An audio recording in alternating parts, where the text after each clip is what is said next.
Andrew McCART, IFL TV, proudly sponsored by Everlast. As always, I'm delighted to be joined by KASH FAROOQ. KASH, normally I'm talking to you, it's either after a good win, you've been in a good fight, but obviously the circumstances over the last week, it was announced that you had to retire from boxing, which I'm just jumping straight into because normally I would ask who I'm interviewing how they're doing, but well, let's do it. How are you doing, mate?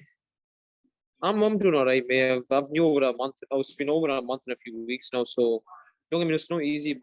You know, I'm still thinking about boxing every day. I'm still want to fight. Obviously, it's on my hands, and I just need to get over and find something I can replace it, whether it's in boxing or outside of boxing. But you know, I just need to get over it. You've known for a few weeks, like you said there, but when you initially got that sort of medical and the doctor explained to you, what was your initial reaction? What was your initial feelings when you heard that you couldn't box again? I was, you know, I was shocked. You know, I was like, I couldn't believe it, and you know, and I got a few opinions. You know, in that, and you know, obviously, listen, if I had a choice, I would still be fighting. Obviously, that's why I've got a team around me, my manager and my trainer, and you know, and listen, it's probably safe for you just leave boxing and move forward in life. You know, and get out. It's more to life than boxing, and you know, and you know, listen, I was gutted. You know, I was like, I couldn't believe it, especially what was coming ahead. I was meant to go to Las Vegas in December, and David Hicks undercard. I was meant to box on that. Everything was set. I was going through my visa process, and Lima's fight was everything was signed in Hydro, so everything was there. You know, I went from having everything scheduled to nothing. So, but you know what? It's I've still got my health. That's the main thing, you know. Exactly, mate. That's the thing. Can you just elaborate on what was the issue? Because obviously nobody quite knew. I was getting messages myself, believe it or not, where what was the problem with KASH? What was the issue with KASH? So people might not know what the actual medical reason is. Could you elaborate a little bit more on what was done at the medical? See, if I kept on boxing, you know, it's nothing serious. If I kept on boxing, you know, it would have probably caused more problems for me going forward. You know, so my trainer manager, listen, your health's more important to us, and we care about your family to us. Then they say, listen, you know, and listen, we're not gonna take the chance. You know, you know, I could have had another 5 or 6 fights. I could have been all right. You know, I'll be honest with you, Andrew, it's quite personal. I don't want to get too much detail into it. Quite right, mate. That's fine, mate. Definitely. You mentioned there that your team, you've got a great team in St Andrews there. The boys there, they've said that you've got a job now. You're talent relations and stuff like that. So at least you're still in boxing. At least you're still giving back to the sport.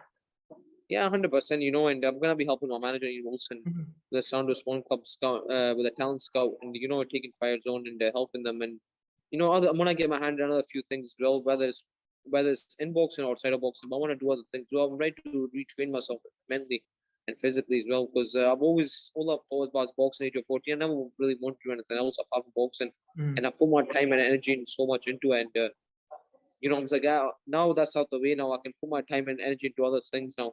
You know, whether it's gonna be training a fight, whether it's next few months or maybe in a year, whatever it is, you know, but I'm still gonna be involved in boxing. Good, it's good because, like I said to you, you've got I think you know yourself, man. You must look at what other fighters and what people are saying about you, ex-professionals, coaches. They've all said good things about you. They all know your skill set and how exciting a fighter you are. So you've got a lot to get to the sport, whether you're fighting or you're coaching, looking for talent. So you've still got a lot to give the sport, haven't you? Yeah, 100%, do. You know, and I think what I've learned through the game, I want to pass that on. You know, but doesn't mean a good fighter doesn't always make a good trainer. So you know, I'm starting over again as a trainer. Well, whether I'm gonna get back into, whether it's now or whenever, but you start over again. You're still starting as a novice, so you're picking up things. You know, these things again. So I want to get back into it because I think boxing has always been our first passion, and I love the sport. So I don't want to just walk away. You know. Definitely, and like I said, you've got so much to give. I want to touch on the Lee McGregor. I mean, the much anticipated match was due to happen in April, and when Lee found out the news, he wrote you a nice message saying that if anything to do to help, and he'll be there for you, and he's here to help you in any way, shape, or form. When you read that, and when you heard Lee's words, what was going through your mind? Yeah, it was really nice of Lee McGregor to send me the message. You know, it just shows the type of class he has. You know, as a person, and you know, it was just. For me and him, it was a good rivalry. You know, it was nothing personal. And you know, we were about to sell the biggest fight in Scotland, and you know, financially, so both of us were probably, you know, and we were meant to box in high or top in the card. Everything was, you know, looking great, and you know, I think I needed him and he needed me just to have that type of fight. And I think, and we've done it again. We boxed again. Would have been a great fight again. And you know, I wish him all the best going forward. Like I said, that rematch is anticipated because when you look at the first fight, it was all action. You and Lee, you both came on as well. You both developed from then. That was when you were quite wet behind the ears. Still, you were still learning your craft a little bit, but now you've both matured a little bit. So it had all the makings for a great fight as well, didn't it? Yeah, I did. You know, and obviously the first fight, both was, I would say, no inexperienced, but we're still coming up. We're up. You know, I mean, it was quite early in our stage, both of us, and you know, and you get better and better as fight gets on. You're never the same fight you were in the last fight. You know, and obviously I had 3 fights. He had 3 fights, and it was set to be a great fight. You know, and it was same again. No one knew who was gonna go out. No one knew who's gonna go and win the fight. So you know, and it's one of them ones. You know, afterwards. Listen, when I found out the news, I was shocked because I've told to you many times before that I've been a big fan of yours and the way you style and stuff like that. But do you leave the sport happy in the sense of what you've achieved, the British title and the national titles and stuff like that? I mean, for such a guy who's only 26 years old and to achieve what you've achieved already in the professional game, can you leave with a little bit of your head held high? Yeah, of course. I gotta look at the positive end. I'm looking at the positive end. I'm looking at the negatives, you know. And the positives were, you know, I came in, you know, I won the Scottish, I won the British, I won a few other titles, international titles, you know, maybe with Eddie Hearn, I boxed with Sky Sports, the Zone.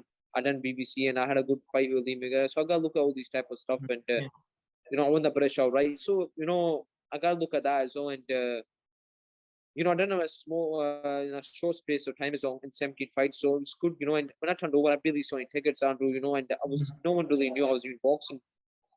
So you know, it's great. And the negative is what was ahead of me, where I could have went and what could I have done, and just things that's always gonna be back in my mind, you know. And that way eats me up. I was like, bloody everything was ahead of me, and you know, and with things, you know, I mean, with my medical that came up, so.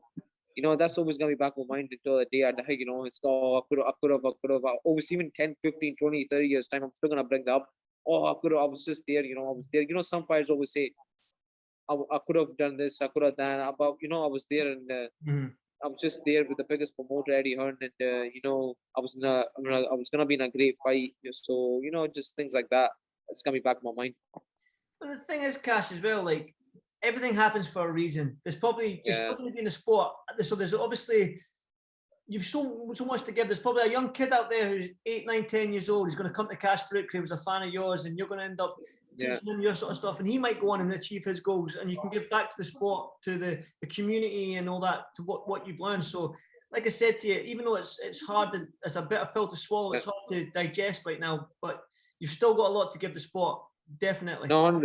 No, 100%. That's the plan. You know, I mean, I'm ready to, like I said, I'm ready to train myself to do anything. You know, and wanna get back into sport. You know, even whether it's train the young amateurs, professionals, whoever. You know, wanna get back in and start doing it all over again now and get the buzz back.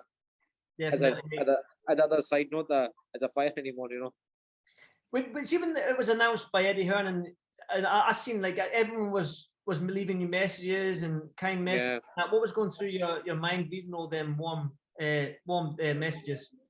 You know, I was honestly, first of all, boxing community, they're always, every fighter's like, you know, they've been great. They've private messaged me and they've brought my page.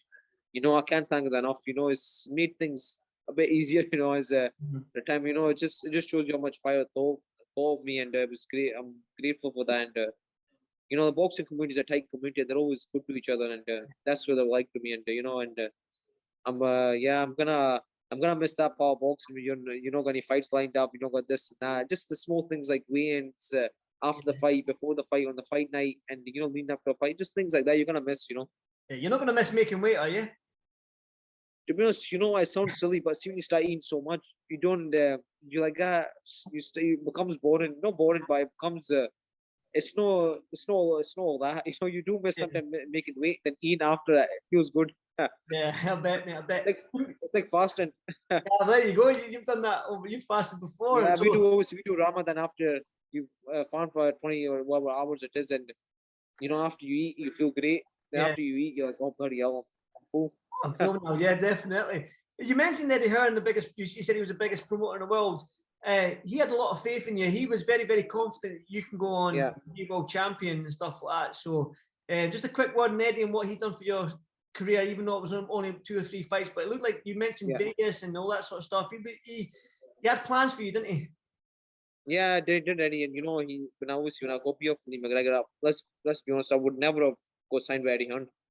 Eddie Hearn wouldn't have, because even though it was controversial, Eddie Hearn wouldn't. He'd always just look at who's got the title and who's got the W. Even though I didn't get the win, but he took me on, and he took me in I was very, very lucky to. He took me on, and from there I had 3 fights with them, and I had a good few fights, and I made my name myself on TV.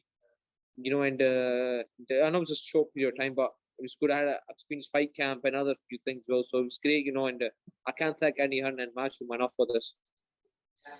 Cash, I've got to say, every time I've met you, you've been a very, very well-spoken, polite. You've not got a bad bone in your body. So I'm just going to wish you the best of luck. I really, really do hope that you stay in the sport, because you do have a lot. Thanks, and like I said to you, I was a fan of your fighting style and the way you approach the game and stuff like that. So as long as appreciate it, mate. I might come to I don't know if you'll be at the St Andrews show in February, but if you are, I'm going to see you there, mate, because I'm going to pop along.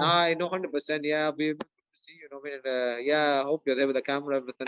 I'll be a camera. My camera will probably be in your face, mate. Don't worry about that. No, appreciate it, Andrew. Keep smiling, brother, man. Stick in, and hopefully I'll see you next month. No, thanks all, mate, Andrew. You take care, right, mate? Take care, Cash. Thanks, brother. Thank you. Bye now.